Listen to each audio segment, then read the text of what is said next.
আজকে আমি অনেক দিন পরে লেয়ার মুরগি রান্না করব।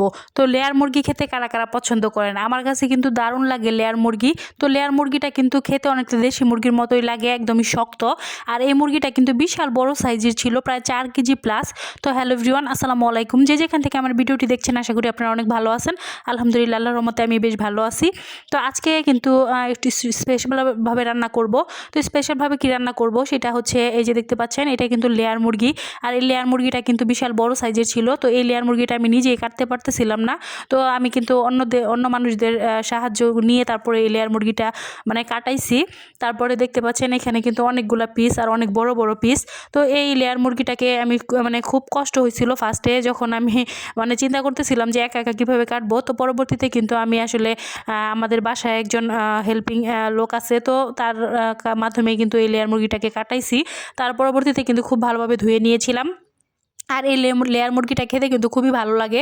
তো আজকে কিন্তু আমি মুরগিটাকে একদমই সুন্দর করে ভুনা করব, একদম লাল লাল করে। তো এখানে কিন্তু ফার্স্টে আমি সব কিছু একসাথে ব্লেন্ডারে ব্লেন্ড করে নিয়েছিলাম।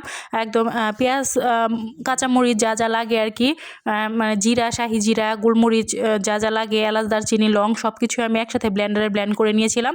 তো তারপরে কিন্তু এটা ভালোভাবে সুন্দরভাবে হালকা করে ভেজে নিয়েছিলাম। ভেজে নেওয়ার পরে কিন্তু হলুদের গুঁড়া, মরিচের গুঁড়া, লবণ সব কিছু দিয়ে তারপরে সুন্দরভাবে এই মশলাটাকে কষিয়ে নিয়েছি।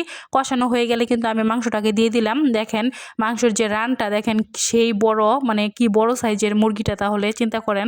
তো এই রানটা কিন্তু আমার মেয়ে খুবই পছন্দ করে, যার কারণে ওর জন্য আসলে এই রানটা দিয়ে দিয়েছি।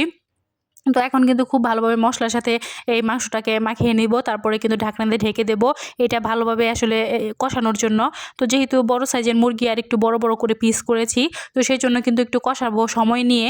আর এই মুরগিটা আমি একদম সুন্দর করে লাল লাল করে ভুনা করব, সেই জন্য কিন্তু একটু স্পেশাল নিয়ে, একটু সময় নিয়ে ভালোভাবে রান্না করব।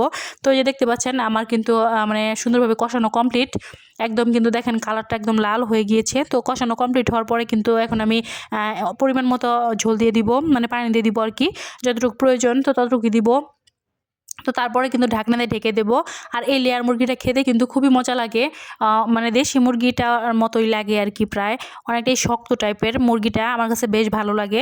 আমি কিন্তু ব্রয়লার মুরগি একদমই পছন্দ করি না, মানে একদম সফট যেহেতু থাকে, সেই জন্য লেয়ার মুরগিটাই আমি বেশিরভাগ রান্না করে থাকি, যেহেতু একটু শক্ত টাইপের আর এটা দেশি মুরগির মতো লাগে, সেই জন্য কিন্তু লেয়ার মুরগিটাই রান্না করি।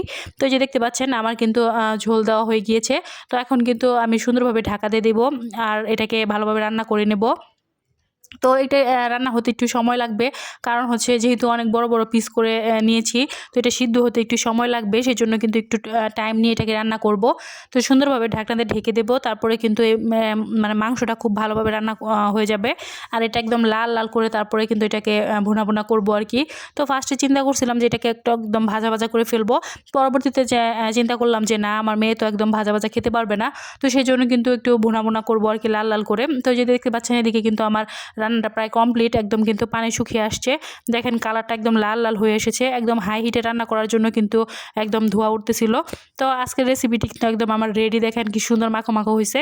তো আজকের ভিডিওটি আপনাদের কাছে কেমন লাগলো অবশ্যই কমেন্ট করে জানাবেন। আর এইভাবে কিন্তু আপনারা লেয়ার মুরগি বাড়িতে এনে খাবেন। তো আজকের ভিডিওটি এই পর্যন্তই, সবাই ভালো থাকবেন, আল্লাহ হাফেজ।